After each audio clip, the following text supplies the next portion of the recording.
Well, of course, today in the studio with me to analyze most of this talk is Amos Stanley to my right. Welcome to the studio, Amos. Thank you very much. All right, and to my left is Mr. Atiku Abubakar. Welcome to the program.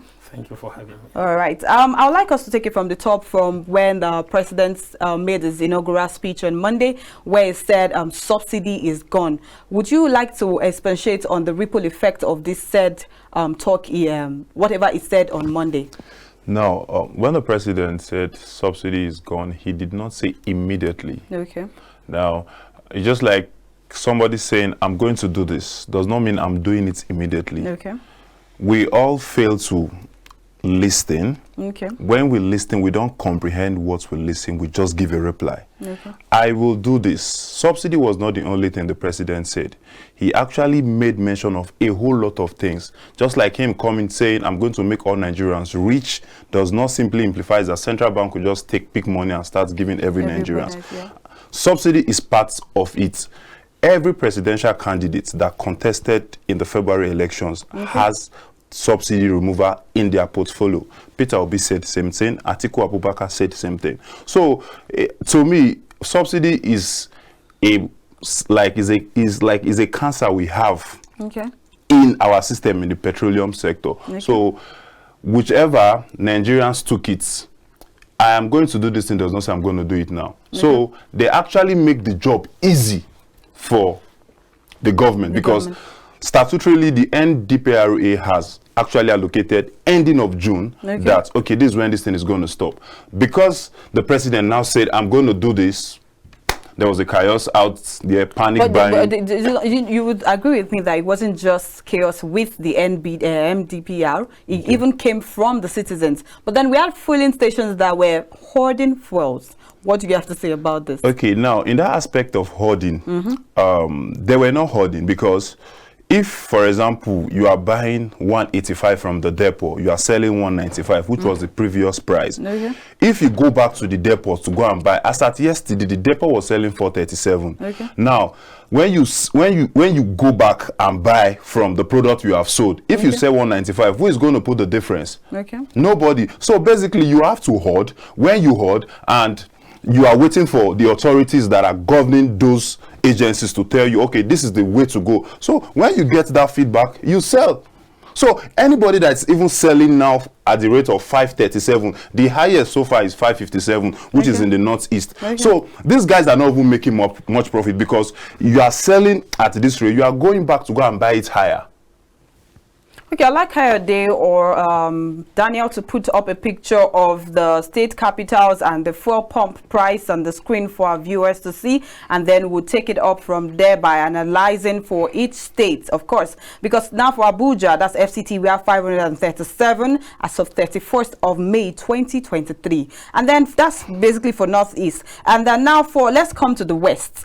For the West, we have Ibadan, 500, Abeokuta, 500, Oshogbo, 500, and then Akure, 500. Equally, Ado-Ekiti, 500. And then for some parts of the, that's the West rather, I beg your pardon. Now, that's, we've taken for the North, and now let's move to the East. I'd like to take the first state here, I beg your pardon. Uyo was selling for 194 before, 515. How does this actually affect the economy right now? Do you think fuel subsidy should have been removed just like that without making provisions for other things right now in the economy? Now, there are different approaches to these things. You won't say there is no time in Nigeria that subsidy will be taken out that won't have this uprising. It's just like when the new Naira redesign came, that the CBN governor, his major aim then was like, okay, we know Nigerians are good with vote buying. Let's hoard this money and let the election hold so that it could be credible. It's basically the same thing that has actually happened now. Subsidy is, there is no way you take it to the left, to the right. Subsidy is good as going or living yesterday. And I would like to take us back to one of the scorecards I have here for Buhari's 8-year scorecard. That's from 2015 to 2023. I would implore Daniel to please let me put that on the screen equally. And why does it look like there's a sort of increase from 2015? I mean, look at the margin from 316.70 billion naira in 2015 to 1.42, I beg your pardon, to 4.39 trillion naira between January and August of 2022. Isn't that like a wide margin? Okay, now the thing is, it's business and outlets are coming out every day. Okay. Subsidy per se is just like the money government pays to make sure this product is not sold at so discount. Okay. Now, why I said somehow it's a profitable business to some people, take away Abuja and Lagos, every other state have been selling this high. Okay. I don't know if you understand me. So now, let's say as at 215, we have 2 million filling station. Okay. And I come to tell you, this business is very profitable. You said, okay, no problem. 217, you have the resources. You went to go and open a filling station. It has added. What the government is paying 2 people, the government is not paying 10 people. What the government is not paying 10 people now, they are not paying 20. So that is just how it goes rapidly. The thing is, there is no other better words. The removal of subsidy, even if the government will say, we are not removing this thing, the next government, whichever, you can just be, it's just like I said, it's a sickle cell thing in your system. You are keeping it, but surely one day you will surely die of it. Okay, so I like that your analysis of you surely die of it at the end if it's something that keeps pestering and you don't address it. And now let's talk about that's probably not your line, but then I would still like to bring it up. President Tinubu's preparedness for this said administration. What's your take on that? Well, basically, I am a progressive fellow, and I will tell you that so far so good. What he has done, just even number one, this subsidy alone. We had Occupy Nigeria 2012, that even him himself was part of the people that were like, oh, subsidy is going to go. And it's just like you saying something, and when you come, you are doing it. Okay. Exact. There is no better words to describe, okay, fine, this guy, he will never be the Nigerian best president, but at least just this way forward that he has done, it's an edge better. And fine, we just have to pray for him, you know, even if whatever our religion is, it has always been said, you say you pray for your leaders. Prayer without works, they say, is nothing. And I'd like to bring Atiku Abubakar into the conversation here now. I would still like to hear your own opinion about this said administration. Do you think the president is prepared enough for him to govern the Federal Republic of Nigeria right now? The president is very prepared. He has been in, he was governor, he was senator, so he's very prepared. Okay. I have no doubt in my mind that if he wants to succeed, he will succeed. Okay. Because he has had the opportunity of governing a state that is very big, which is Lagos State, and he has been he was part of the last administration, even though not holding any position, but because of his influence and his closeness to the former president, President Muhammadu Buhari. Okay. I think he will be able to do very well, but I disagree completely with what Stanley said concerning the subsidy. Okay. In 2012, Tinubu and co were not in support of subsidy removal. I think, if my memory proves me right, we were all on the streets protesting against subsidy removal. But it was a part of the Occupy till you come. Against subsidy removal. He has come now and removed the same subsidy. You was against subsidy removal. Yes. But now he has removed the subsidy. Yes. So that's like it's a contradiction. Yeah, it's a contradiction. It's a contradiction. Okay. You said when President Jonathan wanted to remove subsidy, they all came out, including the former president. In short, the former president did say that he does not in any way believe in subsidy. Okay. That as if that there was nothing like subsidy. But look at the amount of money he paid. Yes, to remove subsidy is good. But it seems there's hypocrisy in this. Okay. You fought against the same subsidy in 2012. And today you are removing it. And it is also ill-timed. It is, you don't just make inaugural speech without putting palliatives, without doing anything to cushion the effect of the removal of subsidy. And you all of a sudden you remove subsidy. Why are they paying so much money? It's because of corruption. It's because of the lack of political will, because of lack of capacity in leadership. Okay. There is no way, if you can monitor, subsidy can be paid, but it will not be up to that amount of money. But if you are removing, it's a good thing. Do some certain things to cushion the effect of the removal of subsidy. You cannot. How do you expect people to survive?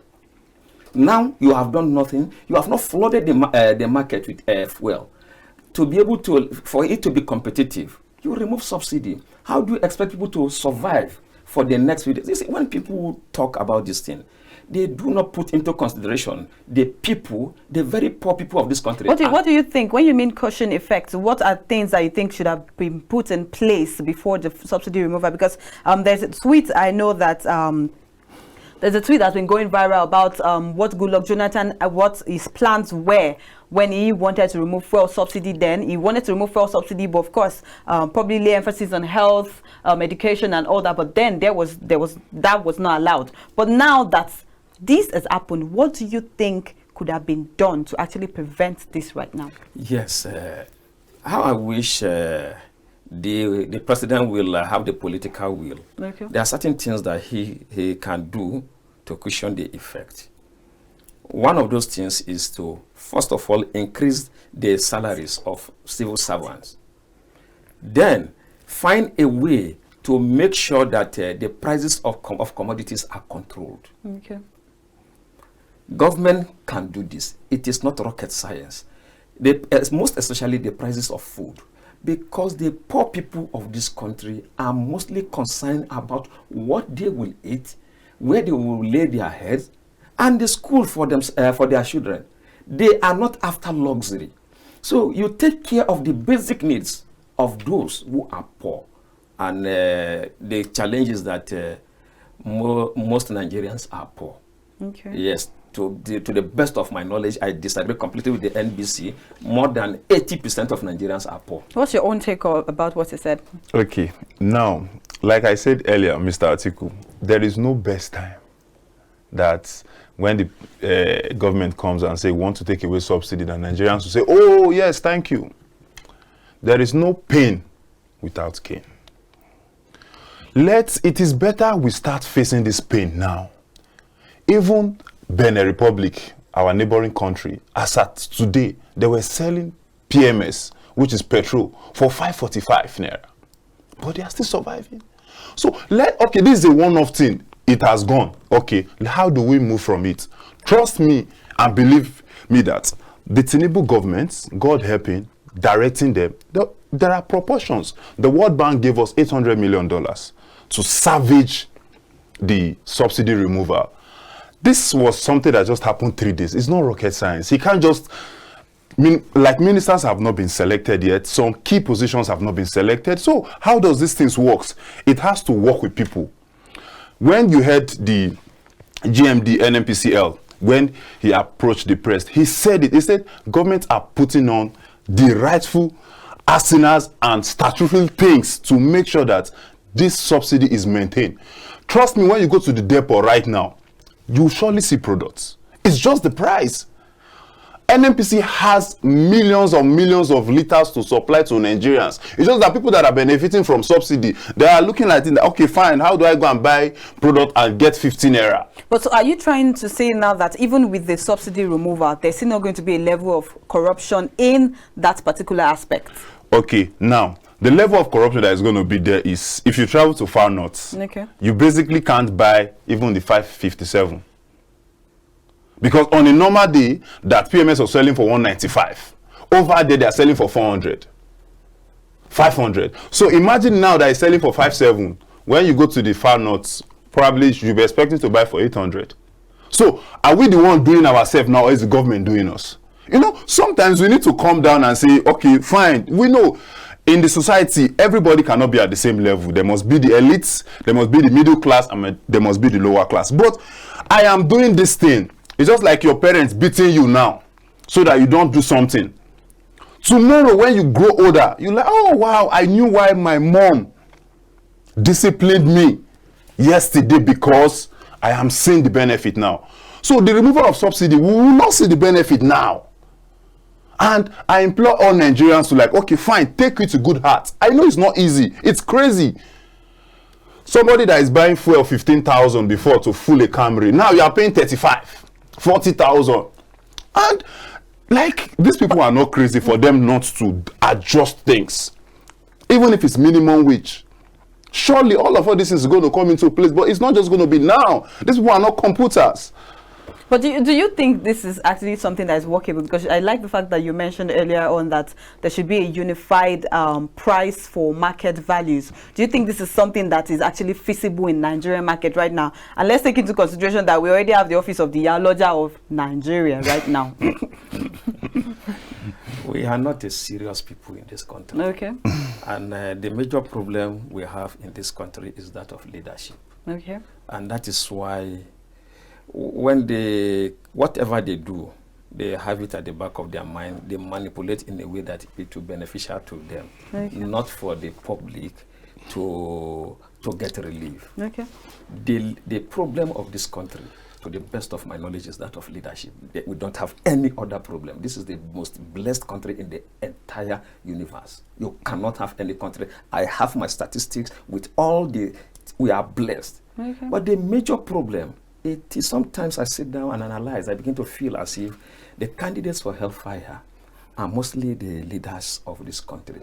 So sometimes even when I contest election, I say, I just pray I'm not one of those candidates, because it seems to me that most people who go to hellfire are the leaders of this country. Okay, now let's speaking of leadership, let's take it to the 10th Senate leadership right now. Okay, so what is your own general overview, especially with the leadership tussle and zoning issue on ground right now? Some persons have come to say the APC chairman is actually backstage, not supporting the zoning of the Senate, but of course the red and green house right now. What's your general take on that? You see, I'm very passionate about this, okay, because I have been an activist and a politician all my life. Okay.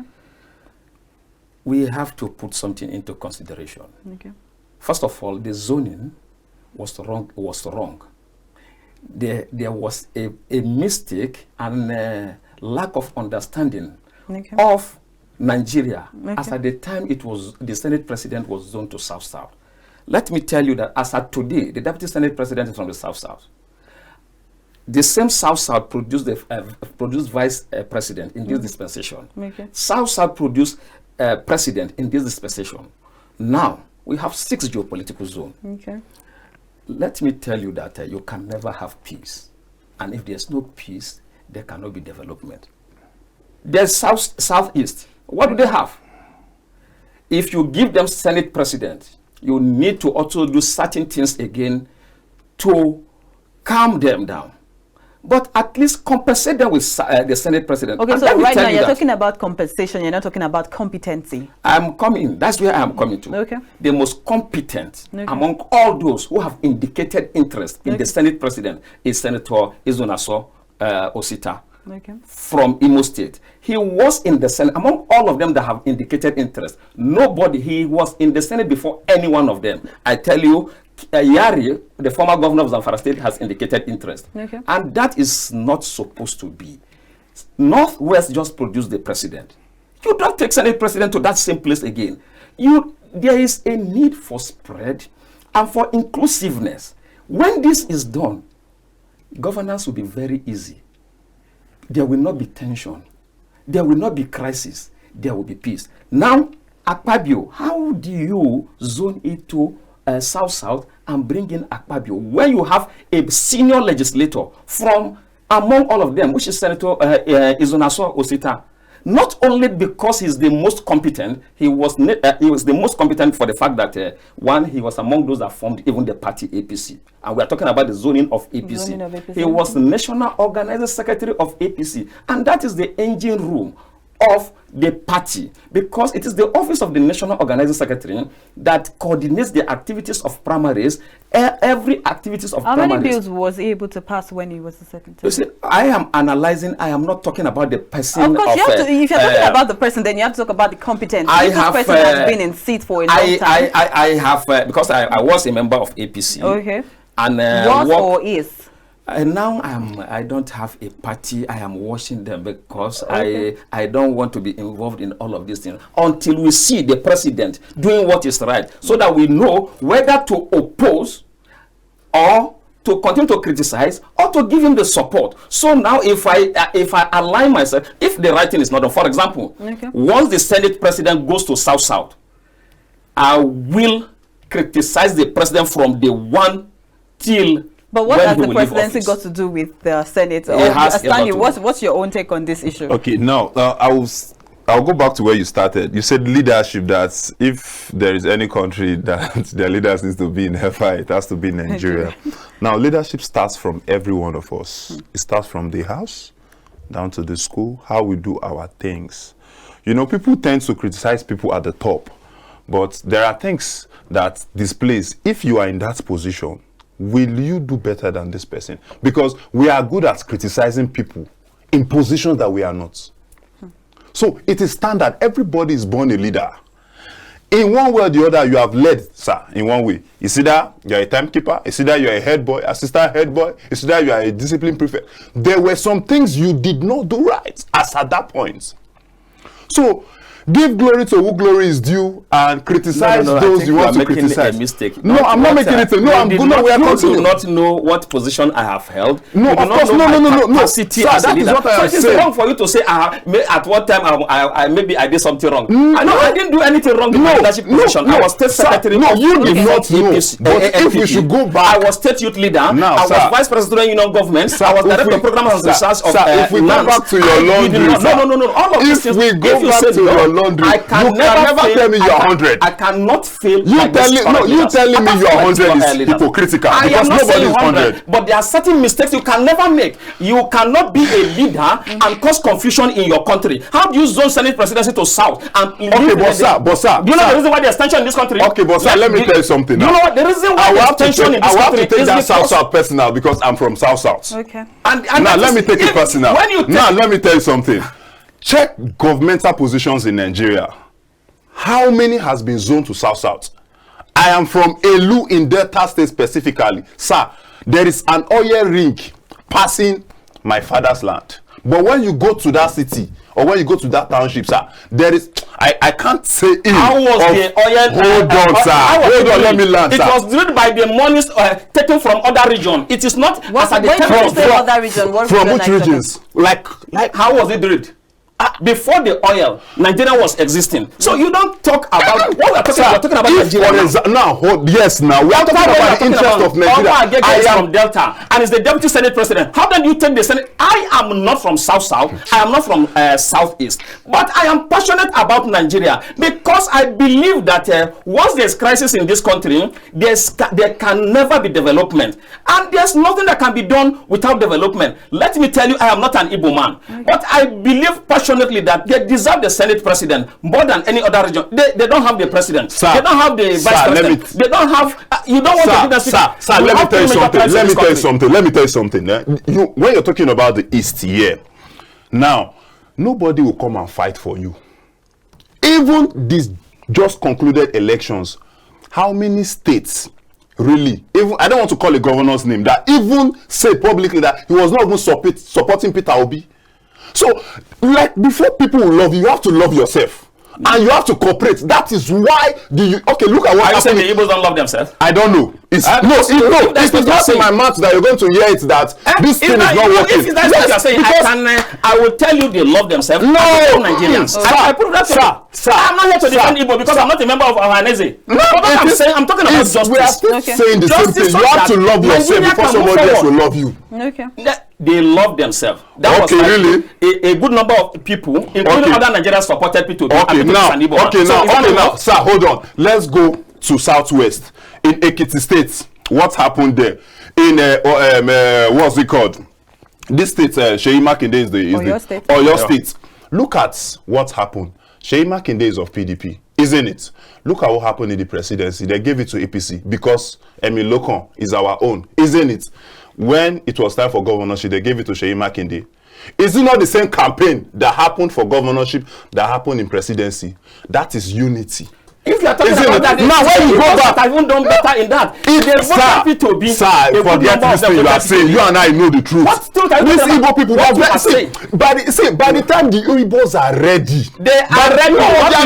They are not getting. You are not ready. That is why we will have to come out to you will not show say you are ready Nigeria. because you are saying it. It's the support. Which support? It's the support. They gave the support to Peter Obi. Sir, go back and check. Some of the significant and high-profile men in the East did not support Peter Obi. But Peter Obi won with the highest percentage that that no presidential candidate won in his home state in Anambra.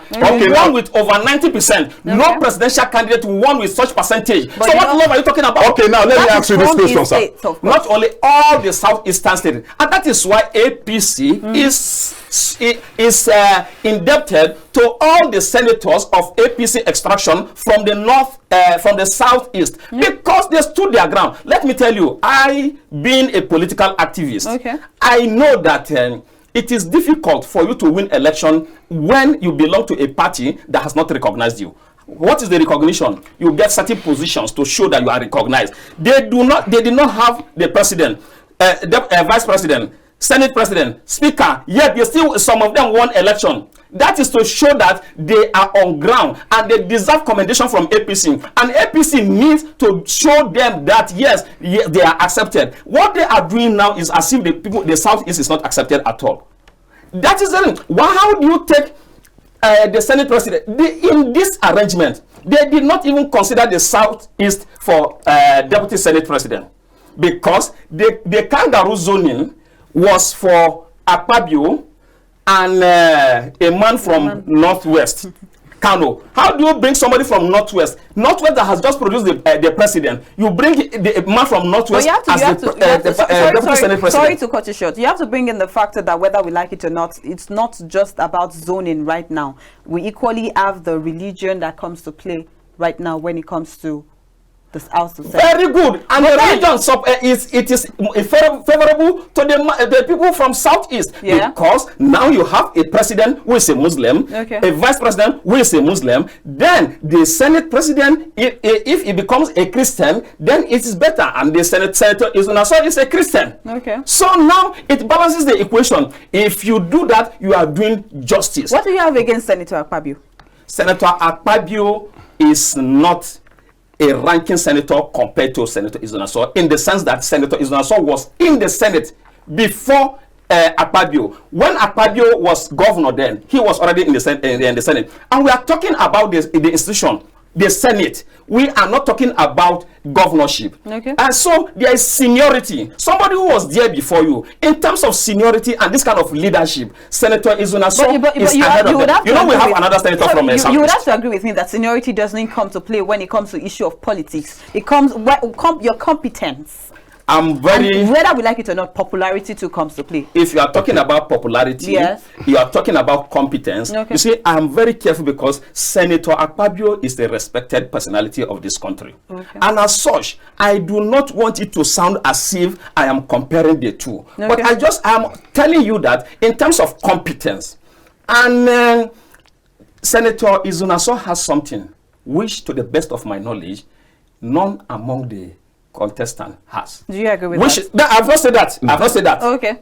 I need to get his not view confrontation. On that. Okay. He has this attitude of cooperation, not confrontation. Not confrontation. Do you agree with that? When he was a national organizing secretary. Okay, Stanley, do you agree with that? Sir, now this is it. You have to sell yourself before somebody will sell you. Oh, I would say, Mr. Atiku, what do you do? This is you advertise yourself before somebody else will advertise you. Now, I don't know, you don't know, she don't know. How many APC governors from the East is lobbying for this man to be the Senate president?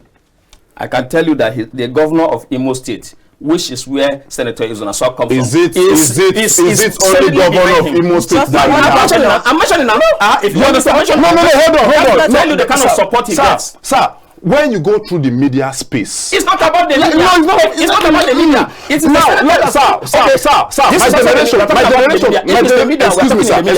my generation have this clause we call the Gen Z.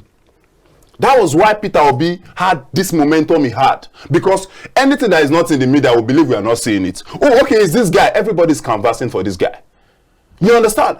To be sincere, I am hearing this guy's name first time from your mouth year and year. But everywhere is Akpabio, left, right, Akpabio. You understand? So we need to be intentional. What works 2002 is not the same thing that will work in 2023.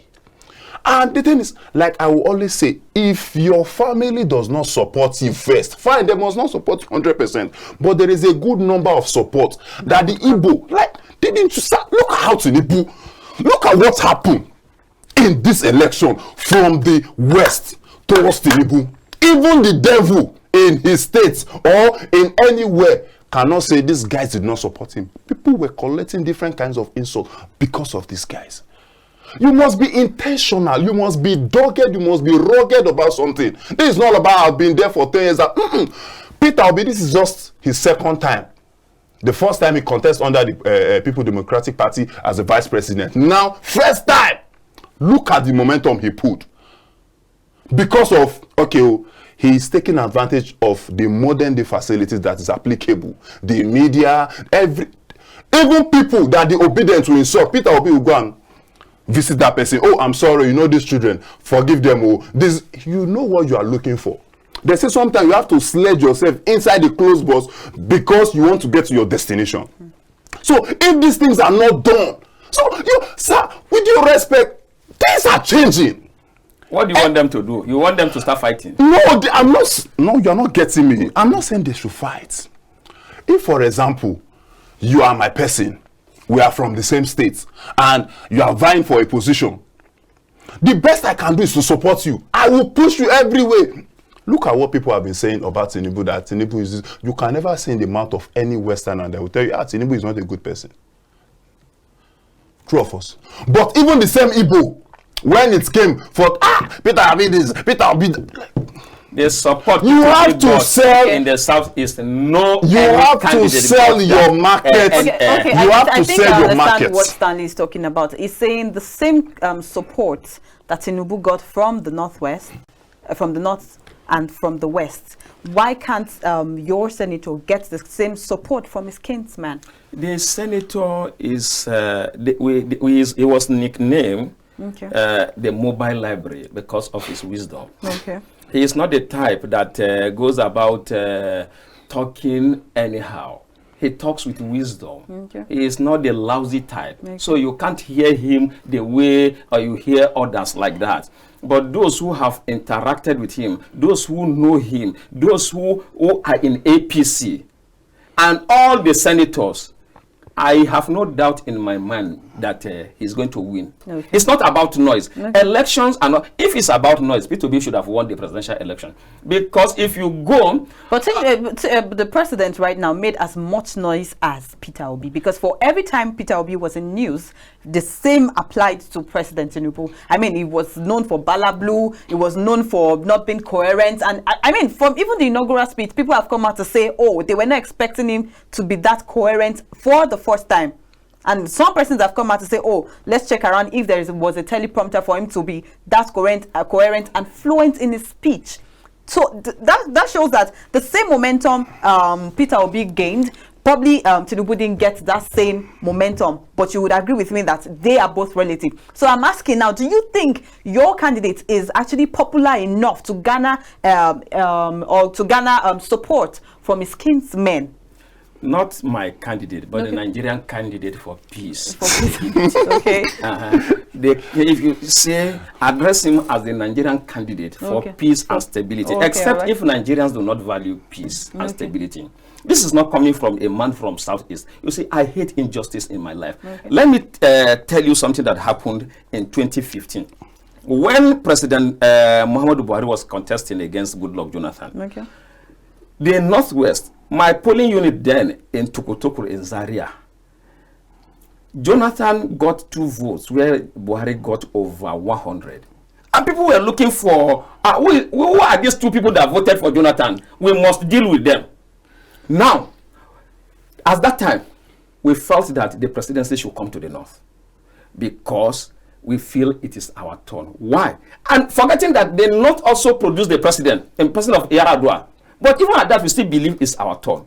Now, you have a region, you have 3 major tribes in this country. Okay.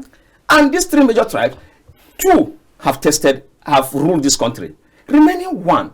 And we are talking about Senate president. What I expect from Nigerians is that, including Senator Akpabio and Yari, the former governor of Zamfara State, is for all of them to come, address a press conference, that for the interest of peace and stability of this country, we are withdrawing for Senator Isah, so that we can, not only because he is a senior senator, when you compare seniority based on the fact that who was already in the Senate. He was in the National Assembly for them. Not only that, he was in the House of Reps. So all of these things count. Competence, and the president needs a Senate president that is not troublesome. Not the one that will be able to be a bridge between the senators and the executives, so that there can be peace. Because I am emphasizing on peace, because I value peace so much. I know even in the family, once you have quarrel with your wife, the children will begin to misbehave. So, but when you are together, you can train the children very well. Now, how does he want to succeed? Not only the people from Southeast that are pained. I am not from the Southeast, but I feel pained. I feel that a section of the country is being insulted. Okay, don't you think this should actually be left for the Senate and House of Rep members to actually decide themselves who they want right now? Why we are saying, the reason we are pleading with them, so that they can see reasons why it should be so. Okay. That's why we are talking. Because as we are talking, a good number of the senators elect will be listening. And they will see that, yes, this man is making a point. Most especially because I have the moral right to say this, because I am not from the Southeast. Okay. And I am not saying give it to us. I'm saying give it to the right people. Those for 2 reasons.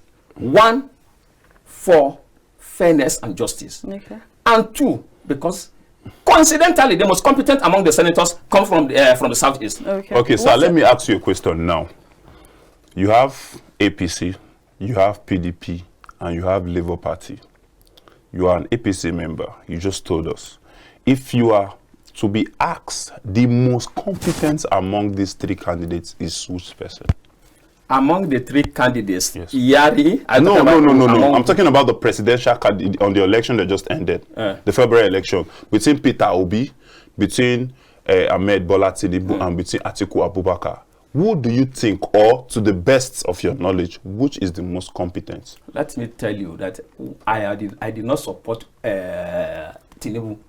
I did not vote for him, so why because I did not believe he was the most competent among them. Okay. I believed that Atiku was better prepared than all of them. Okay. Not in the sense that I would have take Atiku out, I will support P2B. Okay. Yes, my reason is because the manifesto, Atiku said something that caught my mind. Okay. He said something about that, this is what I will do. I will inject, I think, about $10 billion. And he said, this is how I will get the money. That is the kind of leader I want. I will start refineries. Don't tell me I'm going to do this, do that. How will you get the money? Say, I'm going to sell. Simple. Another person, why I did not support P2B, P2B ordinarily would be my candidate. Okay. I did not support him because as a politician for many years, I knew he was not going to win. For sure. And that there was nothing that could be done. So instead So you think even these court cases he has right now, he doesn't stand a chance? I don't want to preempt the court. You know these justices, they can decide to throw you into the prison. And I'm not ready to go to prison now. So now that's why I don't want to say anything about now, the court. Sir, I was going to ask you that question. Yes. Right. Now, let me come back to it. We have Senator. What's the name of that your senator again? The Nigerian choice. Oh, very good. The Nigerian choice is Senator Izunaso Osita. Okay, Izunaso Osita. And we have Senator Akpabio, isn't it? And we have Yari and the likes of them. What this last election taught me is dialogue. Atiku would have won this election seamlessly. Kwankwaso left PDP. Peter Obi left PDP.